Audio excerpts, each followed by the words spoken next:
না, জানে। আপনি ইচ্ছা করেছেন যে আমি আজকে জেনা করব, অথবা ব্যভিচার করব, অথবা আমি সুদ খাবো, অথবা আমি ঘুষ খাইবো, অথবা আমি অন্যায় করব, রাহাজারি করব, খুন খারাপি করব, জুলুম করব, মানুষকে অন্যায়ভাবে হত্যা করব নিজের স্বার্থের জন্য।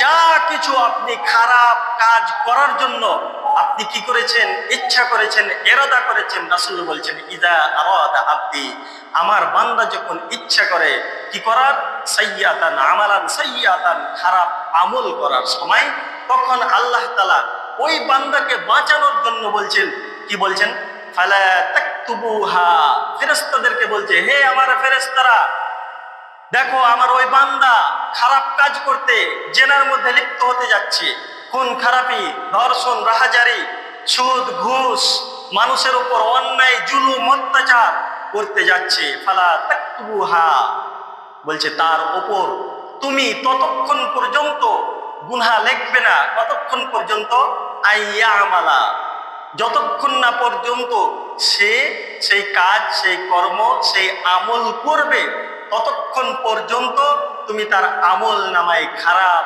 নেকি লিপিবদ্ধ করবে না। আল্লাহ তাআলা বলেন, রাসূল বলছেন। এই ভাষ্য, এই বাণীটা কার? আল্লাহ তাআলার, আল্লাহর পক্ষ থেকেই এলহামের মাধ্যমে রাসূলকে জানিয়ে দেওয়া হয়েছে। কিন্তু এই এলহামটা কোরআনুল কারীমের মধ্যে আয়াত আকারে লিপিবদ্ধ না হওয়ার কারণে হাদিসে কুদসি হিসাবে লিপিবদ্ধ হয়েছে। ইজা আরাদা আব্দি আইয়ামালা সাইয়্যাতান ফালা তাকতুবুহা আলাইহি হাত্তা ইয়ামালাহা ফাইন আমিলাহা ফাকতুবহা।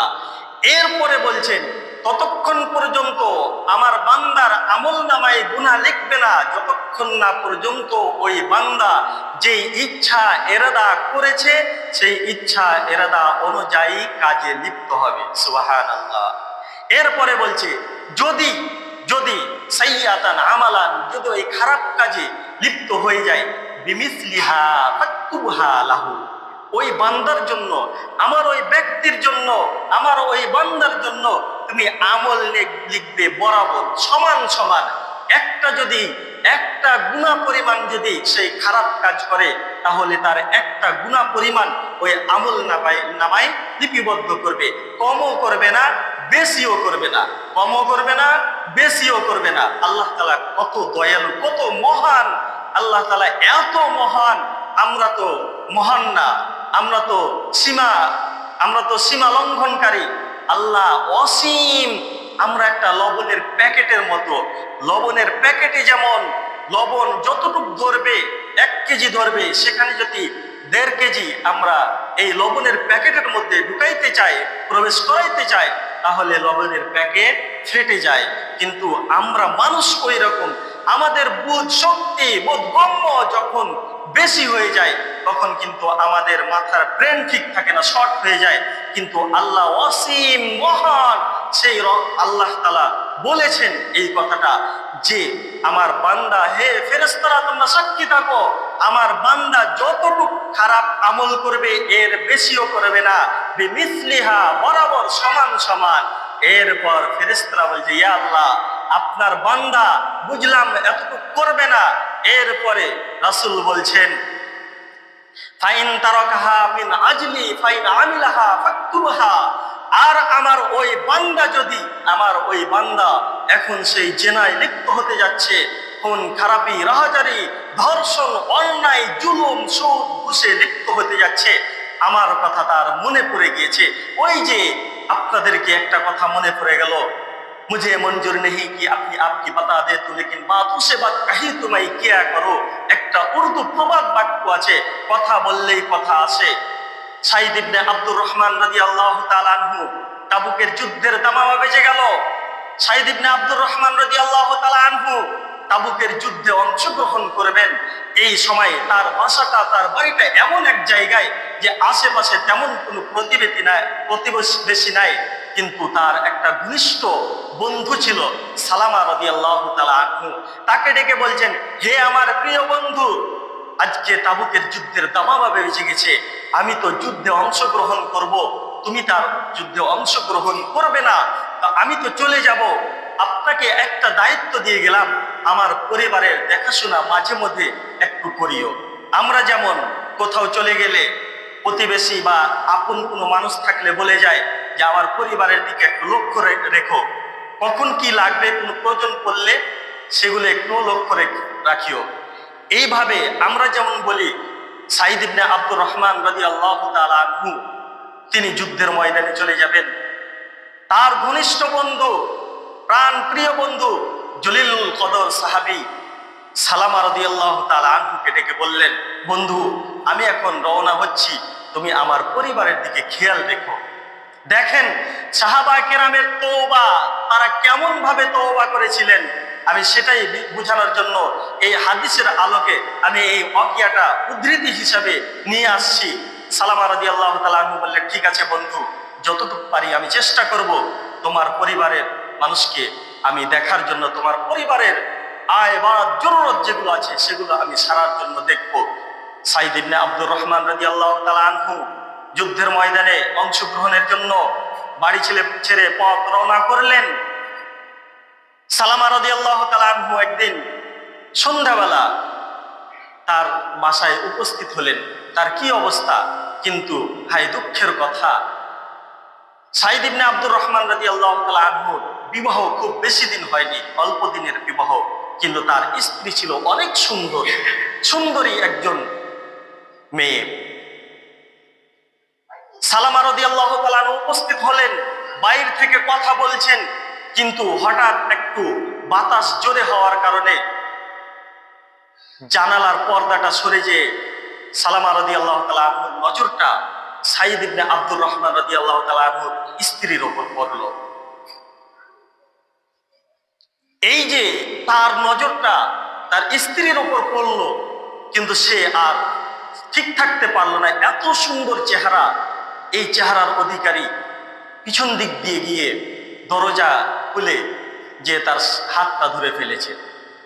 হাতটা ধরার সাথে সাথেই সাঈদ ইবনে আব্দুর রহমান রাদিয়াল্লাহু তাআলা আনহুর স্ত্রী বলছেন, হে সালামা, তোমাকে তোমার বন্ধু আমানত স্বরূপ হিসেবে আমাকে দেখাশোনার দেখভালের দায়িত্ব দিয়েছিল, কিন্তু সালামা তুমি আজকে এমন একটা কাজ করলে, তুমি আর আমি এই ঘরের ভিতর ঠিক আছে, কেউ দেখছে না, কিন্তু আমাদেরকে দেখার জন্য একজন তো রয়েছে, যে আল্লাহ আমাদেরকে সৃষ্টি করছে তার নজরের বাইরে তো আমরা কেউ না।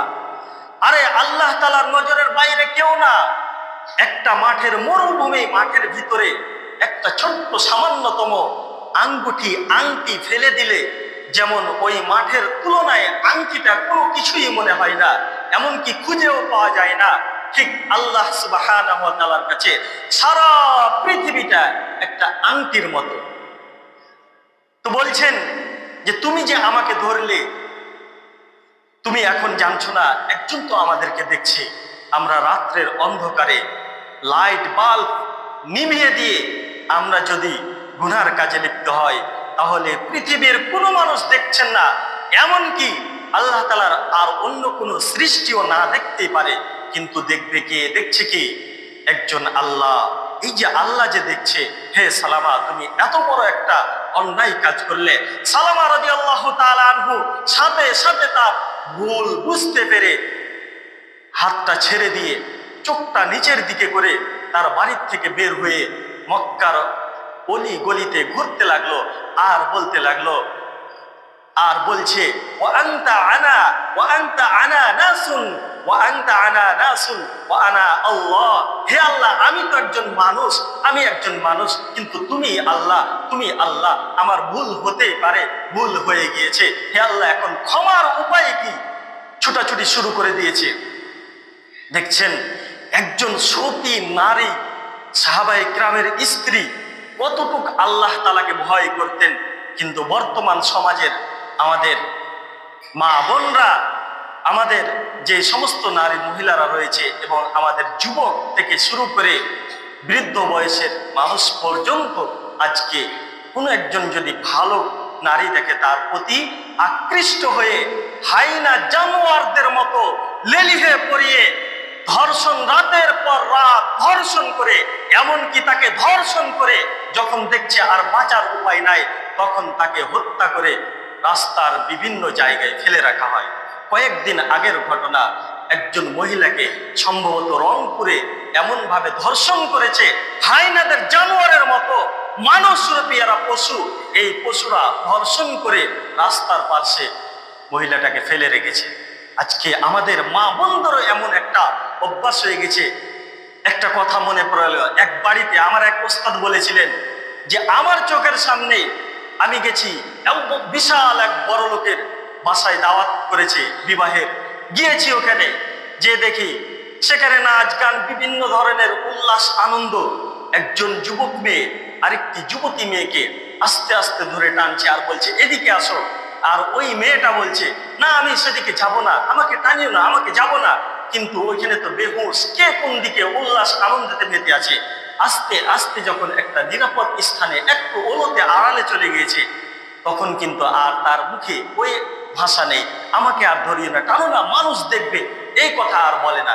তখন ওই যুবক বলছে আচ্ছা বলো তো, আমি তোমাকে ওইখান থেকে নিয়ে আসছিলাম, তখন বলছো না মানুষে দেখে নিবে, আমাকে টানো না, ছেড়ে দাও, সবকিছু বলছিলাম, আর এখানে যখন আমি চলে আসলাম তখন আর তুমি কিছু বলছো না। বলছে ওরে পাগলের দল, সেখানে যদি আমি না বলতাম তাহলে তো তুমি এইরকম নিরাপদ স্থানে আমাকে নিয়ে আসতে না। এই আমাদের মা বোনদের এমন একটা কালচার অভ্যাস হয়ে গেছে। বলতেছিলাম ওই হাদিসে কুদসি যে আল্লাহ তাআলা আমাদের উপর কতটুকু দয়া করে, এবং ফেরেশতারা বলছে কি বলছিলেন যে ফালা তাকতুবহা বিমিসলিহা ওয়া ইন আমিলহা, যেই ব্যক্তি আমল করবে তার আমল নামায় বরাবর বরাবর কমও করবে না বেশিও করবে না, গুনাহ যতটুকু করবে ততটুকুই আমল নামায় লিপিবদ্ধ করবে।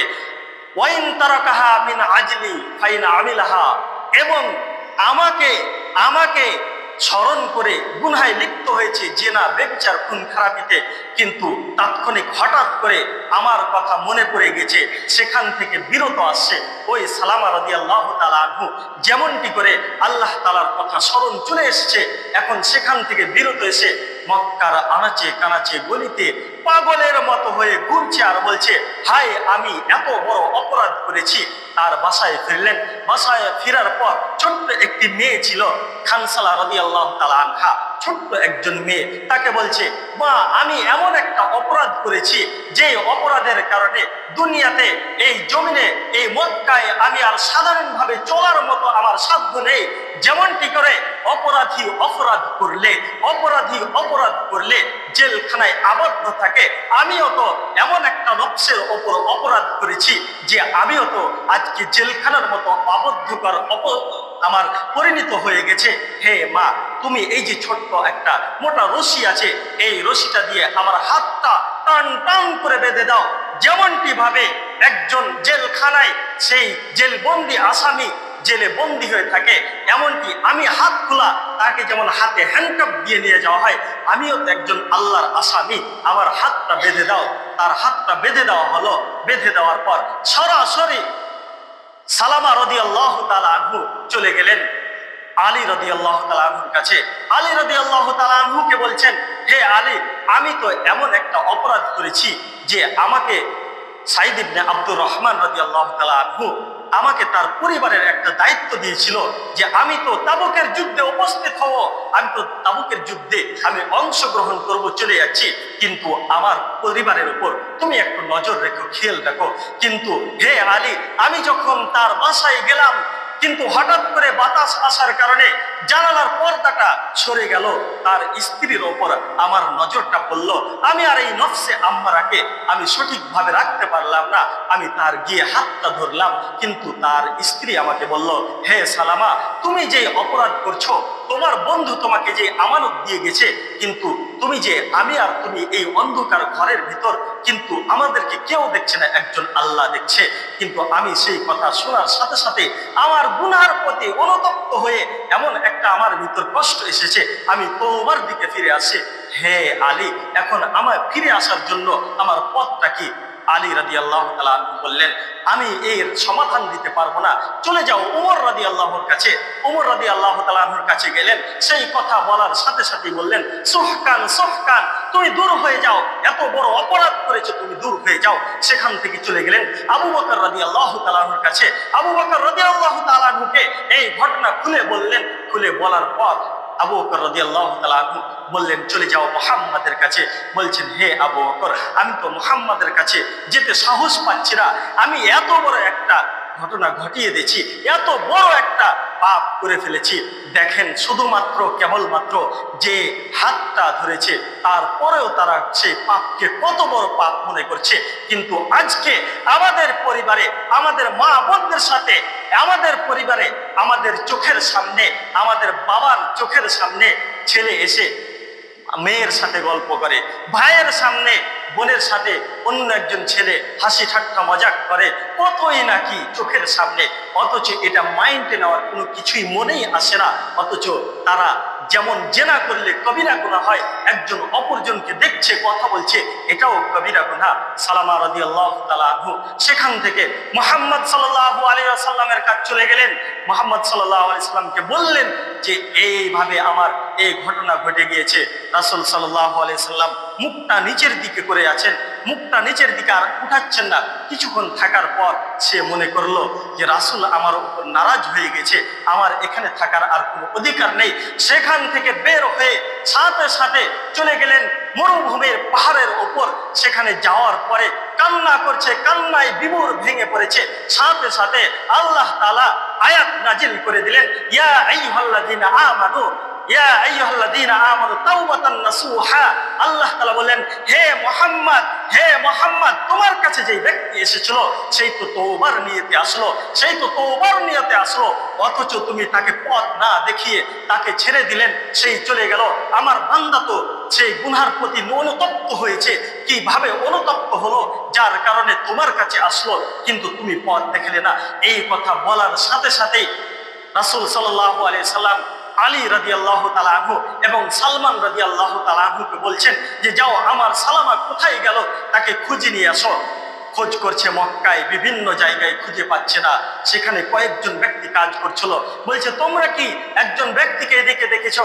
বলছে, হ্যাঁ, একজন ব্যক্তির হাত বাঁধা, ওই ব্যক্তি কান্না করতে করতে এই দিকে চলে গিয়েছে। আলী রাদিয়াল্লাহু তাআলা আনহু এবং সালমান রাদিয়াল্লাহু তাআলা আনহু তাকে খোঁজার জন্য চলে গেলেন। খুঁজতে খুঁজতে খুঁজতে খুঁজতে মাগরিব হয়ে গেল, কিন্তু তাকে খুঁজে পাচ্ছে না। বলছে, তাকে খুঁজে পাবে না, আমি দেখি ওই ব্যক্তি সারাদিন কোথায় যেন থাকে, আর মাগরিব হলে এই যে এখানে আসে গাছের নিচায়, গাছের তলায় এসে সিজদায় পড়ে সেই কান্না শুরু করে আর বলে, হে আল্লাহ, আনা নাসুন, আমি তো একজন মানুষ, আমি ভুলকারী। আর আনতা হিব্বুল্লাহ, তুমি তো একজন আল্লাহ, তুমি তো তওবাকারী, তুমি তো তওবা কবুলকারী, তুমি তো তওবা গ্রহণ করো। হে আল্লাহ, এইভাবে বলে আর কান্না করে, বলে আর কান্না করে। সেখানে আলী রাদিয়াল্লাহু তাআলা আনহু এবং সালমান রাদিয়াল্লাহু তাআলা আনহু গাছের গোড়ায় দাঁড়িয়ে আছেন এবং সে একদিক থেকে চলে আসছেন সেই সালামা রাদিয়াল্লাহু তাআলা আনহু। আসার পর সালামা রাদিয়াল্লাহু তাআলা আনহু গাছের উপরে এসে সিজদায় পড়ে গিয়ে আল্লাহর কাছে কান্না করছে।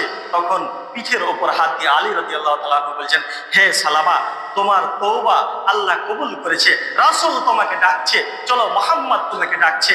মুহাম্মদ সাল্লাল্লাহু আলাইহি সাল্লামের কাছে আসলেন। আসার পর আস্তে আস্তে সারা রাত্রি খুঁজছেন, খুঁজতে খুঁজতে সারা রাত্রি খোঁজার পর যখন তার কাছে, রাসূলের কাছে আসলেন, ফজরের সালাতের ওয়াক্ত হয়ে গেল। ফজরের সালাতের ওয়াক্ত হয়ে গেছে।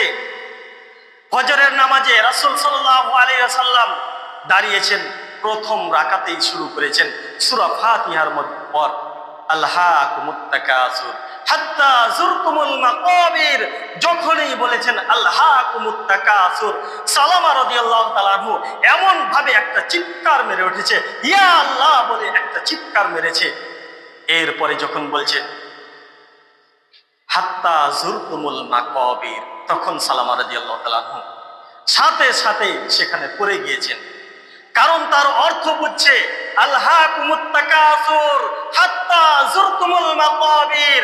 ইলহাক শব্দটি এমন একটা শব্দ আল্লাহ তাআলা ব্যবহার করেছেন যে ইলহাক শব্দের অর্থ হচ্ছে মানুষকে শয়তান এমন ভাবে ভুলিয়ে রাখবে, তার ধন দৌলত, টাকা পয়সা, বাড়ি গাড়ি, ছেলে স্ত্রী নিয়ে যা কিছু আছে দুনিয়াতে সব কিছু দিয়ে, ইলহাক শব্দের অর্থ সব কিছু দিয়ে শয়তান তাকে ভুলিয়ে রাখবে। সে আল্লাহর পথে আহ্বান হবে না, মসজিদে আসার সময় থাকবে না। এই যে অর্থটা সে বুঝছে। যখনই পড়েছেন আল হাকুমুত তাকাসুর, সালামা রাদিয়াল্লাহু তাআলা আনহু একবারে চিৎকার মেরে উঠেছে যখন বলছেন হাত্তা জুরতুমুল মাকাবির, কতক্ষণ পর্যন্ত সময় শয়তান তোমাকে ভুলিয়ে রাখবে, যতক্ষণ না পর্যন্ত তুমি কবরে যাবে ততক্ষণ পর্যন্ত। সালামা রাদিয়াল্লাহু তাআলা আনহু সাথে সাথে দ্বিতীয় আয়াত পাঠ করার সাথে সাথে সেখানে পড়ে গেলেন। জামাত শেষ হয়ে গেল, রাসূল বললেন আলী তাকে দেখো কি হয়েছে আমার সালামার। আলী রাদিয়াল্লাহু তাআলা আনহু তার কানটা নাকের মধ্যে লাগিয়ে বলছে ইয়া রাসূলুল্লাহ, সালামা আর দুনিয়াতে নেই, সালামা আর দুনিয়াতে নেই। সালামা রাদিয়াল্লাহু তাআলা আনহু মৃত্যুবরণ করেছেন। রাসূল বললেন তার কাফন দাফনের ব্যবস্থা করো। গোসল করানো হলো, কাফন দাফন করানো হলো, জানাজায় উপস্থিত হবেন। রাসূল জানাজায় যাচ্ছেন তখন পায়ের আগা ভাগের ওপর ভর দিয়ে আস্তে আস্তে হেঁটে যাচ্ছেন। জানাজার কাজ শেষ করার পর ওমর রাদিয়াল্লাহু তাআলা আনহু বলছেন ইয়া রাসূলুল্লাহ, আপনাকে তো আমি এইভাবে অন্য সময় কোনো সময় তো এইভাবে হাঁটতে দেখি না, আজকে আপনি যে হাঁটছেন পায়ের আগের ভাগে ভর দিয়ে আস্তে আস্তে হাঁটছিলেন, তার কারণ কি? রাসূল সাল্লাল্লাহু আলাইহি ওয়াসাল্লাম বলছেন হে সালামা, হে আলী, ওমর, আমি যে হাঁটছিলাম, তো আমি যে হাঁটবো পায়ে ধাপ ফেলবো ওই জায়গাটা আমার নাই। আল্লাহ তাআলা সালামার জানাজার জন্য এত পরিমাণ ফেরেশতা আল্লাহ পাঠিয়েছেন যে আমি যেই দিক দিয়ে হাঁটবো ওই হাঁটার জায়গাটাও নাই। সুবহানাল্লাহ। সালামা রাদিয়াল্লাহু তাআলা কেমন তওবা করেছিলেন, এত দৃঢ় বিশ্বাস নিয়ে যে আমি যেই গুনাহ করেছি এই গুনাহ থেকে আমাকে বাঁচতে হবে, আমি বাস্তবেই গুনাহ করেছি। রাসূলের কাছে গিয়েছেন, আলীর কাছে গিয়েছেন, উমরের কাছে গিয়েছেন, আবু বকরের কাছে গিয়েছেন, এমনকি তাদের কাছ থেকে সমাধান না পেয়ে পাহাড়ের চূড়ায় উঠে এমনকি রাত্রের অন্ধকারে রাত দিন কান্না কাটা করছে আমি যে গুনাহ করেছি এই গুনাহটার নামেই হচ্ছে তাওবাতুন নাসুহা। এই নাসুহা শব্দের অর্থ হচ্ছে এমন ভাবে দৃঢ় বিশ্বাস নিয়ে তওবা করা, যেই কর্ম আমি করেছি, যে কাজ করেছি, যে গুনাহ করেছি, পরবর্তীতে যেন আমার ওই গুনাহ আর না হয়। এই গুনার নামই হচ্ছে তাওবাতুন নাসুহা। ইন্নাল্লাহা ইউহিব্বুত তাওয়াবিন ওয়া ইউহিব্বুল মুতাতাহহিরিন। আল্লাহ তাআলা বলছেন আমি তো ওই বান্দাকে সবচাইতে বেশি ভালোবাসি যেই বান্দা আমার গুনাহ করার পর গুনার প্রতি অনুতপ্ত হয়ে আমার কাছে ক্ষমা চায়। আজকে আমরা গুনাহ করার পরেও সেটাকে শ্যাম্পুল মনে করি যে এটা কি নাকি আমার দ্বারা হতেই পারে, এটা হতেই পারে না। সেই গুনাহকে আপনি মনে প্রাণে ধারণ করে বিশ্বাস করে তার প্রতি আপনি দৃঢ় বিশ্বাস নিয়ে তওবা করেন, সালামা রাদিয়াল্লাহু তাআলা আনহুর মতো আপনার আমারও তওবা কবুল করা হবে। বলছিলাম যে ফেরেশতারা বলছে ইয়া রাসূলুল্লাহ, আপনার বান্দা যদি আপনাকে আপনার ভয়ে তো গুনাহ থেকে ফিরে আসে, তাহলে আল্লাহ তাআলা বলছেন ওয়াইন তারাকাহা মিন আজলি ফাকতুবহা, যদি আমার বান্দা গুনাহকে অনুসরণ করে অনুতপ্ত হয়ে আমার দিকে ফিরে আসে, সেই কাজ থেকে ফিরে আসে, গুনাহ আর না করে, তাহলে তার গুনার পরিবর্তে যতটুকু গুনাহ হতো ওই গুনার পরিবর্তে তার আমল নামায় নেকি দিয়ে ভরপুর করে দাও। সুবহানাল্লাহ। এরপরে বলছেন ফাইদা যা আরাদা আইয়ামালা হাসানাতান, ইয়া আল্লাহ, যদি আপনার বান্দা কোনো ভালো আমল করার ইচ্ছা পোষণ করে তাহলে তার জন্য কি পুরস্কার রয়েছে?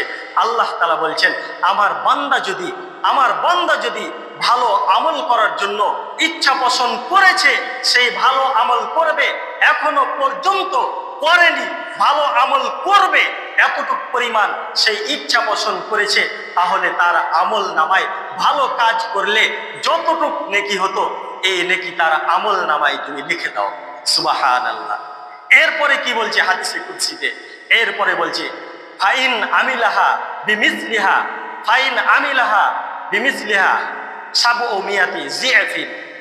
হে আল্লাহ, তোমার বান্দা ওই ভালো কাজের উদ্দেশ্যে, আমল করার উদ্দেশ্যে রওনা দিয়েছে অথবা ভালো কাজ করার উদ্দেশ্য করেছে এবং ভালো কাজ করে নিয়েছে, তাহলে তার জন্য কি রয়েছে? আল্লাহ তাআলা এই হাদিসে কুদসির মধ্যে বলছেন যে আমার বান্দা ভালো কাজের উদ্দেশ্য করে ভালো কাজ করলো, ভালো কাজ না করলে তার আমল নামায় যেই নেকি আমি দিয়েছিলাম এই নেকিকে 10 থেকে নিয়ে 70 গুণ তুমি বৃদ্ধি করে তার আমল নামায় তুমি নেকি লিপিবদ্ধ করে দাও। সুবহানাল্লাহ।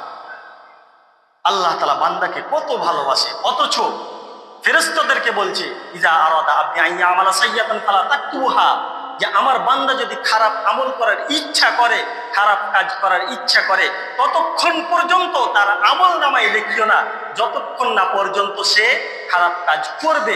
আর যদিও করে বিমিসলিহা, বরাবর লিখবে, একটা গুনাহ কমও করবে না বেশিও করবে না। এরপরে ফেরেশতারা জিজ্ঞাসা করার পর যদি ভালো আমল করে তা আল্লাহ তাআলা কি বললেন? বিমিসলিহা সাবউ মিয়াতি জিআফিন, যে ওই বান্দার বিআশরি আমসালিহা 10 থেকে নিয়ে 70 গুণ পর্যন্ত তার আমল নামায় নেকি লিপিবদ্ধ করে দাও। আল্লাহ তাআলা সবচেয়ে বেশি ভালোবাসেন তওবাকারী এবং পবিত্র অর্জনকারীকে। ইন্নাল্লাহা ইউহিব্বুত তাওয়াবিনা ওয়া ইউহিব্বুল মুতাতাহহিরিন। আয়াত করেছিলাম, ইয়া আইয়ুহাল্লাযীনা আমানু তুবু ইলাল্লাহি তাওবাতান নাসুহা আসা রাব্বুকুম আন ইউকাফিরা আনকুম সাইয়্যাতিকুম ওয়া ইউদখিলকুম জান্নাতিন তাজরি মিন তাহতিহাল আনহার। আমার কোনো বান্দা যদি ভালো কাজ করে, আমাকে গুনাহকে, সে যদি গুনার প্রতি অনুতপ্ত হয়ে আমার পথে ফিরে আসে, আমি আল্লাহ তাআলা তার গুনাহকে ক্ষমা করে দিয়ে আমি তার তওবা কবুল করব। তওবা কবুল করে তার জন্য কি রয়েছে? আসা রব্বুকুম, আশা করা যায় তোমার রব আসা রব্বুকুম আন ইউকাফিরা আনকুম সাইয়্যাতিকুম, তোমার খারাপ আমলকে আল্লাহ তাআলা, যে খারাপ আমল করেছিল তোমার পাপ সমূহকে আল্লাহ তাআলা ক্ষমা করে দিয়ে আল্লাহ তাআলা তোমাকে জান্নাতে দিবেন। আর যে সেই জান্নাতটা কি? জান্নাতিন তাজরি মিন তাহতিহাল আনহার, যে জান্নাত এমন জান্নাত যার পদদেশে, যার তল দিয়ে রয়েছে দুধের নহর, যার তল দিয়ে রয়েছে মধুর নহর। এমন একটা সুখীময়, এমন একটা তোমাকে জান্নাত দেওয়া হবে। সেই জান্নাতের দিকে লক্ষ্য করে হে আমার বান্দা, তোমরা গুনাহ থেকে ফিরে আসো, আমার পথে ফিরে আসে তওবা করো। তুমি যেই গুনাহ করেছো আর চোখের 2টা ফোঁটা পানি ফেলে দিয়ে আমার কাছে চাও, হে আল্লাহ, আমি জীবনে যতগুলোই গুনাহ করেছি, আমার গুনাহ হয়ে গেছে শয়তানের ধোঁকায় পড়ে, নফসে আম্মারার ধোঁকায় পড়ে আমি গুনাহ করেছি। আর জীবনে আমি গুনাহ করব না, ওই গুনাহ আর আমার জীবনে হবে না। আমি তোমার কাছে দৃঢ় বিশ্বাস নিয়ে আমি তওবা করছি, হে আল্লাহ, তুমি আমাকে ক্ষমা করে দাও। আল্লাহ তাআলা ইউহিব্বুত তাওয়াবিন, আল্লাহ তাআলা তওবা কবুলকারী, আল্লাহ তাআলা ক্ষমা করে, আল্লাহ তাআলা তওবা কবুল করে নেবে এবং আপনাকে পাক সাফ পবিত্র গুনাহ থেকে মুক্ত করে সালামা রাদিয়াল্লাহু তাআলা আনহুর মতো পবিত্র করে উঠাবেন। আল্লাহ সুবহানাহু ওয়া তাআলা যেন আমাদেরকে সবাইকে তওবা করে একজন খাঁটি মুসলিম হয়ে, মুসলমান হয়ে আল্লাহ তাআলা কবরে যাওয়ার মতো তৌফিক দান করেন। সকলে বলেন আমিন। আল্লাহ তাআলাই তো বলছেন, ইয়া আইয়ুহাল্লাযীনা আমানু দুখুলু ফিস-সিলমি কাফা, তোমরা পরিপূর্ণ ইমানদার মুমিন হয়ে ইসলামের মধ্যে দাখিল করে কবরের মধ্যে এসো। আর অন্যথায় যদি এই কয়েকটি কাজ নিয়ে না আসো, তাহলে তোমাদের জন্য রয়েছে কি? নারুকা, জাহান্নাম, আগুন। আল্লাহ তাআলা আমাদেরকে দিনের সঠিক বুঝ দান করে আল্লাহ তাআলা পরকালমুখী হওয়ার জন্য তৌফিক দান করেন। সকলে বলেন আমিন। ওয়া আখিরু দাওয়ানা আলহামদুলিল্লাহি রাব্বিল আলামিন।